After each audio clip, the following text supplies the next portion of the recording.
Hi అండి, welcome back to our channel Sai మాట అనమాట విత్ ఆర్ టిప్స్. నేను మీ దేవి.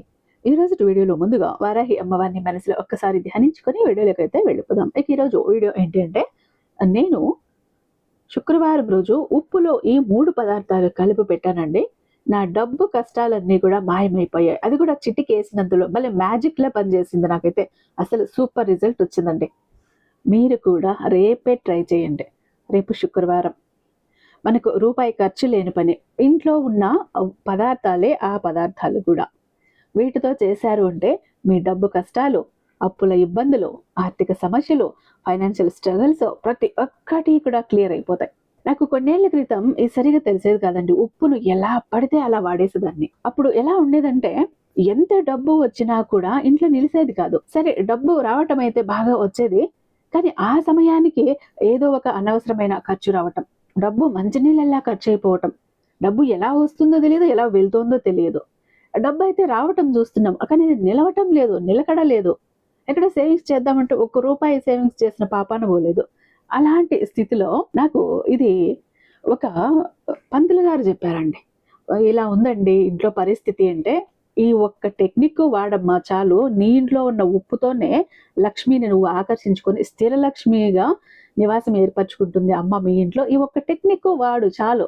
నువ్వు ఇంట్లో కూరల్లో ఏ ఉప్పు అయితే వాడుతున్నావో ఆ ఉప్పుతోనే నీ ఇల్లు కలకల్లాడుతుంది, నీ ఇల్లు డబ్బుమయం అవుతుంది అని చెప్పి ఆ రోజు ఆయన చెప్పినప్పటి నుంచి నేను అది ఫాలో అవుతూనే ఉన్నానండి. ప్రతి ఒక్క డబ్బు ఇబ్బంది, ఆర్థిక ఇబ్బంది తీరింది. అప్పు అన్న మాటే మా లైఫ్లోనే లేదు. నిజంగా డబ్బు ఏదో ఒక రూపంలో వస్తూనే ఉంటుంది. అవసరానికి తగ్గ డబ్బు అయితే అందుతూనే ఉంటుంది. ఇంట్లో ఉన్న నెగిటివ్ ఎనర్జీ పోతుంది, గొడవలు పోతాయి, మనశ్శాంతి లేకపోవటం పోతుంది, ఎదుటి వాళ్ళ ఏడుపులు పోతాయి, అనుకున్న పనులన్నీ చక్కగా జరుగుతాయి. మరి ఆ ఉప్పులో పెట్టాల్సిన పదార్థాలు ఏంటి తెలుసుకోలేదా? వీడియోని ఎక్కడా స్కిప్ చేయకుండా, మిస్ చేయకుండా చివరి దాకా చూడండి. వీడియో నచ్చినట్టయితే ఖచ్చితంగా ప్రతి ఒక్కరికి షేర్ చేయండి. అలాగే వీడియోని ఎక్కడ స్కిప్ చేయకుండా, మిస్ చేయకుండా చివరి దాకా చూస్తేనే వీడియో మిస్ అవ్వకుండా చూస్తారు, ఓకేనా? ఆ తర్వాత కొన్ని కామెంట్స్ వస్తుంటాయి. నేను ఏదైనా స్విచ్ వర్డ్స్ కానీ, స్విచ్ కోడ్స్ కానీ అన్ని స్క్రీన్ మీద ఇస్తాను, లేవండి అంటారు. ఎందుకంటే స్కిప్ చేసి చూసేస్తారు కాబట్టి, అవి చూడక స్క్రీన్ మీద ఇవ్వలేదు అని మళ్ళీ నన్ను అంటారు. కాబట్టి స్కిప్ చేయకుండా చూడండి. వీడియోకి ఒక చిన్న లైక్ ఇచ్చేసేయండి. మన ఛానల్ని ఫస్ట్ టైం చూస్తున్నట్లయితే ఛానల్ని సబ్స్క్రైబ్ చేసుకుని మీ సపోర్ట్ నాకు అందివ్వండి. అదే చెత్త హైప్ కూడా చేస్తారని ఆశిస్తూ భావిస్తూ ఉన్నాను. ఇక ఈ మధ్య ఒక అమ్మాయి అండి నాకు కనబడ్డప్పుడు ఒక్కటే కన్నీళ్లు పెట్టుకుని బోరుని ఏడ్చేసింది. విషయం ఏంటి అంటే, ప్రపంచంలో ఉన్నటువంటి కష్టాలన్నీ వాళ్ళ ఫ్యామిలీలోనే ఉన్నాయండి. ఏం చెయ్యాలో అర్థం కావట్లేదక్క, కానీ వీటి నుంచి బయటపడాలి, దిక్కు దోచట్లేదు. ఈ కష్టాల నుంచి బయటపడకపోతే మా కుటుంబానికి మొత్తం చావు తప్ప ఇంకొకటి పరిష్కారం లేదు అంటూ ఏడ్చేసింది. లేదు, మనకు తెలిసిన గురువు గారు ఉన్నారు, ఒక్కసారి చూడు, నేను ఫోన్ నెంబర్ ఇస్తాను అంటూ గురువు గారిని మాట్లాడిందండి అమ్మాయి. గురువు గారు చేసిన పూజల వల్ల ఒక 15 రోజులు గడిచేసరికి ఆ అమ్మాయి సమస్యలన్నీ కూడా ఒక్కొక్కటి సాల్వ్ అవుతూ వచ్చాయి, తీరిపోతూ వచ్చాయి. తర్వాత కలిసినప్పటికీ చాలా హ్యాపీగా చెప్పింది, అక్క 99% ప్రాబ్లమ్స్ అన్ని సాల్వ్ అక్క, ఇంకా ఎక్కడ చిన్న చితగా ఉన్నాయి, అవి కూడా ఇంకా ఈ రోజు రేపు అన్ని సర్దుకుంటాయన్న హోప్ నాకు వచ్చింది అంటూ ఎంత హ్యాపీనెస్ని షేర్ చేసిందండి అమ్మాయి. మీకు కూడా అలాంటి ప్రాబ్లమ్స్ ఉంటే ఇక్కడ ఒకసారి చూడండి. శ్రీ వారాహి అమ్మవారి జ్యోతిష్యాలయం, వారాహి అమ్మవారి ఉపాసకులైనటువంటి గురుజ సిద్ధాంతి సుబ్రహ్మణ్యరాజు గారు నెంబర్ 1 వశీకరణ స్పెషలిస్ట్. అలాగే మీ ఇంటి మీద చెడు ప్రయోగం జరిగి ఉన్న నరదృష్టి, నరఘోష, సంతాన సమస్యలు, మానసిక సమస్యలు, గుప్త సమస్యలు, భార్యాభర్తల మధ్య, లవర్స్ మధ్య అనుమానాలు, అపార్థాలు ఉన్న, థర్డ్ పర్సన్ ఉన్న, అత్తకోడల మధ్య సఖ్యత లేకపోయినా ప్రతి ప్రాబ్లంకి నండి, ప్రేమ, పెళ్లి, ఉద్యోగము, రాజకీయము, విదేశీ ప్రయాణం, ధనం నిలకడగా లేకపోవటము, భార్యాభర్తల మధ్య గొడవలు, ఆస్తి తగాదాలు, అప్పుల బాధలు, ఒక్కటా రెండో ప్రతి ప్రాబ్లంకి కూడా చక్కటి సొల్యూషన్ ఇస్తున్నారు. స్క్రీన్ మీద ఉన్నటువంటి నెంబర్కి ఒక్కసారి కాల్ ట్రై చేసి చూడండి. ఇక వీడియోలోకి వస్తే, మనకు ఉప్పు, నాకు తెలిసిన ఒక ఫ్యామిలీ ఉందండి, వాళ్ళు ఉప్పు ఎక్కువ తినరు. ఉప్పు కూరల్లో ఎక్కువ ఉప్పు వాడితే ప్రాణానికి ముప్పు అంటారు వాళ్ళు. వాళ్ళ ఇంట్లో చిన్నపిల్లల్ని అడగండి, ఆంటీ ఉప్పు ఎక్కువ తింటే ప్రాణానికి ముప్పు అంటారు వాళ్ళు. అంటే హెల్త్ పరంగా చూస్తే ఒక రకంగా నిజమే అనిపిస్తుంది, కానీ పరిహారాల పరంగా చూస్తే మన మీద ఉన్న చెడు దృష్టి, నరదృష్టి, నెగిటివ్ ఎనర్జీ, మన ఇంట్లో ఉన్న దరిద్రము ప్రతి ఒక్కటి తరిమి కొట్టాలి అంటే ఉప్పుకే ఉంది. మన ఇంట్లో ధనాన్ని ఆకర్షించాలి అంటే, పాజిటివ్ వైబ్స్ని ఆకర్షించాలి అంటే ఉప్పుకే ఉంది. ఉప్పిని మనము లక్ష్మీ స్వరూపం అని కూడా అంటాం కదా. అలాంటి ఉప్పుని మనం ఎలా వాడుతున్నాం? ప్లాస్టిక్ డబ్బాల్లో వేస్తాం. ఉప్పు పూర్తి అయిపోయే వరకు కానీ ఆ డబ్బా వైపు చూడం. మనకు కూరలో తక్కువ పడింది అన్నప్పుడు ఇంక దాన్ని నింపుతుంటాం కదా, అందరూ అంతేనా? ఇది ఎంత పొరపాటు అంటే నా అనుభవంలో నేను చూసిన విధంగా నేను చూసానండి. ఇలా ఉప్పు పూర్తి డబ్బాలో అయిపోయే వరకు ఉంచటం అన్నది నెగిటివ్ ఎనర్జీని అట్రాక్ట్ చేసుకుంటుంది. ఉప్పు డబ్బా ఎప్పుడు డబ్బాలో కరువు అవుతూ వస్తుందో ఉప్పు జాడీలో కానీ అప్పుడు మన ఇంట్లో డబ్బు తగ్గుతూ వస్తుంది. గమనించండి, ఉప్పు ఎప్పుడు కూడా నిండుగా ఉండాలి. ఉప్పు ఖాళీ అవ్వకూడదు. అది కూడా ఇంట్లో ఉప్పు లేకుండా అయిపోకూడదు. ఉప్పు అయిపోతే కూడా ఉప్పు అయిపోయింది తీసుకురండి అంటూ చెప్పకండి. ఉప్పు నిండుకుంది తీసుకురావాలి, లేదా రేపో ఎల్లుండి ఉప్పు తీసుకురావాలి ఇలా చెప్పండి. లేదు ఎక్స్ట్రా ఒక 3-4 ప్యాకెట్లు తెచ్చి పెట్టుకోండి. ఉప్పు ఇంట్లో ఉప్పు ఉంటే మంచిది.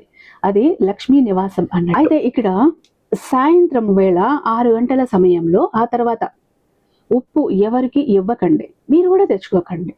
మీ చేత్తో కూడా పొరపాటున పగలు కానీ రాత్రి కానీ పొరపాటున మీ చేత్తో ఉప్పు ఇవ్వకండి. మీ ఇంట్లో బంధువులు వస్తే కూడా వాళ్లకు పెరుగులో ఒక దేనికన్నా తక్కువ పడింది వేసుకోవాలంటే మీ చేత్తో వడ్డించకండి. ఒక కప్పులో వేసి స్పూన్ వేసి అక్కడ పెట్టేసేయండి, వాళ్ళే వేసుకుంటారు. ఉప్పు రుణం ఎలా ఉంటుంది అంటే అది మనకు ఆర్థిక రుణంగా మారిపోతుంది. మనం ఎవరి దగ్గరనో ఉప్పు తీసుకొని ఆ ఉప్పు వాళ్ళకి ఇవ్వక అది చెల్లించకుండా ఉంటే అది ఆర్థిక రూపంలో మిగిలిపోతుంది. ఏదో ఒక రూపంలో వాళ్ళ దగ్గర డబ్బు తీసుకొని తీరని అప్పుగా వడ్డీలకు వడ్డీలు కడుతూ అలా టర్న్ అయిపోతుంది. కాబట్టి ఉప్పు విషయంలో చాలా జాగ్రత్తగా ఉండండి. మీరు ఇవ్వకండి, తీసుకోకండి. మీరు చూసినట్టయితే కొన్ని షాపుల్లో నైటు పసుపు ఉప్పు 2 ఇవ్వరు. లైట్ వేసాక షాప్లో ఇవ్వరు. మనకు కోమెట్లో ఉంటారు కదా, వాళ్ళైతే గమనించండి, వాళ్ళ షాపులు ఎప్పుడైనా కస్టమర్స్ లేకుండా డల్గా డీలాగా ఉండటం చూసారా? వ్యాపారానికి పెట్టింది పేరంటే కోమట్లే కదా. వాళ్ళు ఏంటంటే నైట్ పసుపు ఉప్పు ఇవ్వరు. 6 గంటలు అయ్యాక లైట్ వేసేసాక షాప్లో ఇవ్వరు, ఇంట్లో కూడా ఇవ్వరు. కాబట్టి ఆ తర్వాత వాళ్ళు ఏం చేస్తారంటే ఉప్పు ఒక మట్టి బౌల్లో వేసేసి దాని మీద పసుపు కుంకుమ పెట్టి ఒక కాయిన్ పెట్టి అక్కడ వదిలేస్తారు. ఎదుటి నుంచి జనాల ఏడుపు ఏదైతే ఉంటుందో, నరదృష్టి ఏదైతే ఉంటుందో అవన్నీ రాకుండా అడ్డుకునే విధంగా, జనాకర్షణ అయ్యే విధంగా, కస్టమర్స్ అట్రాక్ట్ అయ్యే విధంగా, డబ్బు అట్రాక్ట్ అయ్యే విధంగా పనిచేస్తుంది. ఇలాంటి పరిహారాలు పాటిస్తారు. ఇంకొకటి ఏంటంటే కస్టమర్స్ని కూడా అంతే బాగా రిసీవ్ చేసుకుంటారు. మీరు వెళ్ళి చూడండి ఎంత మంచిగా రిసీవ్ చేసుకుంటారో. కాబట్టి వాళ్ళకు డబ్బుకు లోటు ఉండదు. లక్ష్మి వాళ్ళ ఇంట్లో ఎప్పుడు స్థిర నివాసం ఉంటుంది అని ఒక సామెత కూడా ఉంది, విన్నారో లేదో. కాబట్టి నైట్ లైట్ వేసాక ఎవరికి ఉప్పు కానీ పసుపు కానీ ఇవ్వకండి, తీసుకోకండి. ఓకేనా? ఇంకా మనం అసలు విషయానికి వస్తే మీరేం చేయాలంటే ఉప్పు అన్నది ఒక జాడీ తీసుకోండి, జాడీలోని నింపి పెట్టండి. అది 1/2 కిలో 1/2 కిలో ఉండేటట్టు కాకుండా 1 కిలో పైన పెట్టేటట్టు పట్టే అంత జాడీ మీరు తీసుకోండి. ఫస్ట్ దాన్ని శుభ్రంగా తెచ్చాక శుభ్రంగా కడిగి తుడిచి ఎండకు ఎండబెట్టి ఆ తర్వాత దానికి కొద్దిగా పసుపు కుంకుమ పెట్టి తర్వాత ఉప్పు నింపండి. మీరు ఇదంతా ఎప్పుడు చేయాలంటే ఇది శుక్రవారం చేయాల్సిన రెమెడీ. ఏ సమయంలో మీరు చక్కగా పొద్దున్నే స్నానం చేసుకుని పూజ అది చేసుకుంటారు, అమ్మవారికి దీపారాధన చేసుకుంటారు, అప్పుడు నింపండి. లేదంటే సంధ్యా సమయంలో గోధూళి సమయంలో దేవుడి దీపం పెట్టుకుని ఇంట్లో ధూపం దీపం అన్ని వేసుకొని అప్పుడు ఏం చేస్తారంటే ఈ ఉప్పు జాడి తీసుకొని ఉప్పు అడుగు భాగంలో 3 లవంగాలు పెట్టండి, 7 రూపాయి బిళ్ళలు వెయ్యండి. దాని మీద ఈ ఉప్పు అన్నది నింపి పెట్టండి. ఆ ఉప్పుని అలా ఉంచేయండి, మీరు వంటల్లో వాడుకుంటారు. ఇక అది పూర్తి ఖాళీ అయిపోయే వరకు అలా ఉంచకండి దాన్ని. ఈరోజు శుక్రవారం ఉప్పు నింపారు, నెక్స్ట్ శుక్రవారం ఎంత ఖాళీ అయిందో అంత నింపి పెట్టేసేయండి. అది ఖాళీ అయ్యే వరకు పూర్తి ఖాళీ అవ్వాలి అని అనుకోకండి. శుక్రవారం అంటే సాయంత్రం కానీ ఉదయం కానీ దీపారాధన చెయ్యటం అయిపోయాక ఉప్పు నింపాలి. ఇది ఒక అలవాటుగా మార్చుకోండి, ఒక పద్ధతిగా పెట్టుకోండి. మీ పిల్లలు కూడా అదే ఫాలో అవుతారు.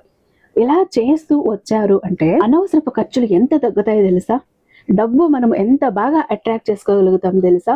అప్పుల బాధల నుంచి బయటపడతాం, ప్రతి ఒక్క ఆర్థిక ఇబ్బంది నుంచి బయటపడతాం. అంతేకాకుండా ఒక మట్టి బౌల్లో ఉప్పు నింపు పెట్టి కిచెన్లో ఒక మూల పెట్టేయండి. కుదిరితే మీకు నైరుతి మూలను పెట్టేయండి. ఈ మనం కూరలో వాడే ఉప్పు జాడీలు ఏం చేస్తున్నాం, డబ్బు ఆకర్షణకి 3 లవంగాలు పెట్టి 7 కాయిన్స్ వేసి ఉప్పు వేసాం. ఇదే డబ్బు ఆకర్షణకి. మనం అక్కడ బౌల్లో వేసి పెడుతున్నటువంటి ఉప్పు ఏం చేస్తుంది అంటే ఇక్కడ నెగిటివ్ ఎనర్జీని లాగేస్తుంది. జనాల దృష్టి, జనాల ఏడుపులు, కన్ను దృష్టి, నర దృష్టి అన్నిటినీ లాగేస్తుంది, నకారాత్మక శక్తిని లాగేస్తుంది. ఇది కూడా ఏం చేస్తారంటే మీరు ఇది శుక్రవారం మార్చకండి, ఓకేనా.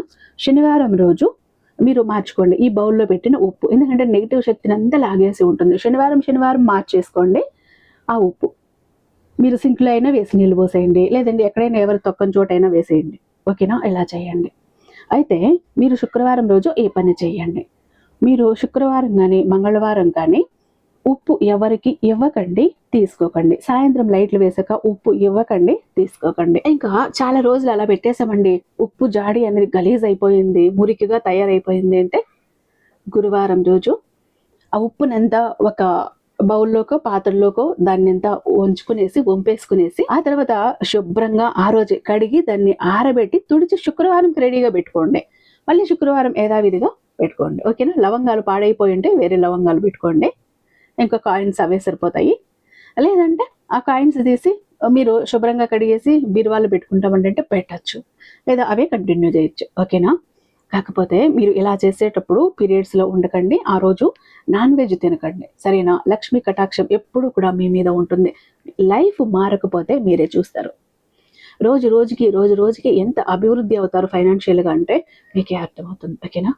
ఇక చాలా మంది ఎప్పుడు కూడా బాధపడుతుంటారండి, మా జీవితం ఎందుకు ఇలా అయిపోయింది, ఏ విధంగా ఆనందం లేదు, సంతోషం లేదు, అందరూ చూస్తుంటే అందరూ సంతోషంగా ఆనందంగా హ్యాపీగా ఉన్నారు, అనుకున్న పనులన్నీ చకచకా చేసేస్తారు, అందరికీ అన్ని హెల్ప్ ఉంది, మాకెందుకు ఇలా ఉంది మా జీవితం, అష్ట కష్టాలు పడుతున్నాము, జాబ్ లేదు, కోరిన వ్యక్తి లేరు, బిజినెస్ లో గ్రోత్ లేదు, సంపాదన లేదు, అప్పులు తీరట్లేదు, ఆర్థిక ఇబ్బందుల నుంచి బయటపడలేకపోతున్నాం, మాకు ఇవ్వాల్సిన వాళ్ళు డబ్బు ఇవ్వట్లేదు, కోర్టు కేసులు క్లియర్ అవ్వట్లేదు, తాకట్టులో ఉన్న ప్రతి ఒక్కటి అక్కడే ఉండిపోయాయి, ఇల్లు పొలాలు భూములు బంగారం కూడా ఏవి ఇంటికి వచ్చే ప్రసక్తి లేదు, ఇంట బయట కూడా నిష్కారణమైన నిందలు, నిష్కారణమైన గొడవలు, మనశ్శాంతి లేదు, ఎటు వెళ్ళినా పిల్లలు సరిగ్గా చదవట్లేదు, మాట వినట్లేదు, పెళ్లిళ్ళు జరగట్లేదు, బిజినెస్ లో గ్రోత్ లేదు, జనాకర్షణ లేదు, ధనాకర్షణ లేదు, మెయిన్ లక్ కలిసి రావట్లేదండి.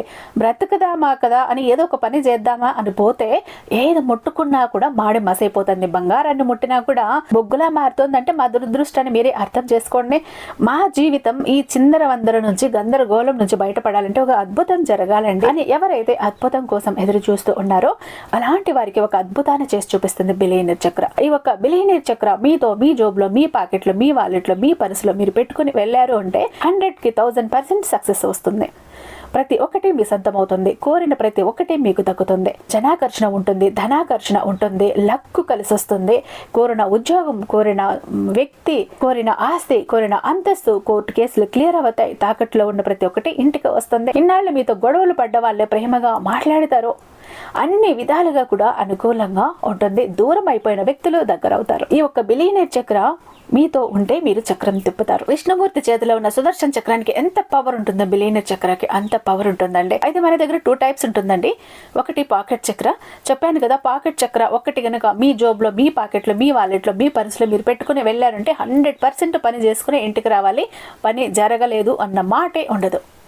ఫ్యామిలీ ప్యాక్ అన్నప్పుడు 3 చక్రాస్ ఉంటాయి. ఒకటి పూజా గది చక్ర, 2 పాకెట్ చక్రాస్. పూజా గది చక్ర ఎందుకండి అంటే మీ ఇంటి పరంగా బిజినెస్ ఏరియాలో, వ్యాపార స్థలంలో ఎలాంటి ఒడిదుడుకులు ఉన్నా, నెగిటివ్ ఎనర్జీస్ ఉన్నా, డబ్బు నిలకడగా లేకపోయినా, జనాల కళ్ళు ఉన్నా, జనాల ఏడుపులు ఉన్నా, నరదృష్టి, నరఘోష అన్ని పటాపంచలైపోతాయి. పాకెట్ చక్రాస్ 2 ఎందుకండి, వైఫ్ హస్బెండ్ ఇద్దరు వర్కింగ్ కాబట్టి, ఇద్దరికి సక్సెస్ కావాలి కాబట్టి, అంటే ఒక ఫ్యామిలీకి టోటల్ గా ఒక ప్రొటెక్షన్ లా ఉంటుంది బిలియనీర్ చక్ర. ఎవరికి ఏది కావాలన్నా స్క్రీన్ మీద ఉన్నటువంటి వాట్సాప్ నెంబర్ కి నాకు ఒక్కసారి మెసేజ్ చేయండి, నేను దానికి మరింత దైవిక శక్తి నింపి మీ ఇంటి దాకా నేను పంపిస్తాను. ఐ హోప్ ఈ వీడియో మీకు నచ్చే ఉందని భావిస్తున్నాను. రేపు మరొక అద్భుతమైన వీడియోతో మీ ముందుంటాను. అంతటిదాకా సర్వేజన సుఖినో భవంతు.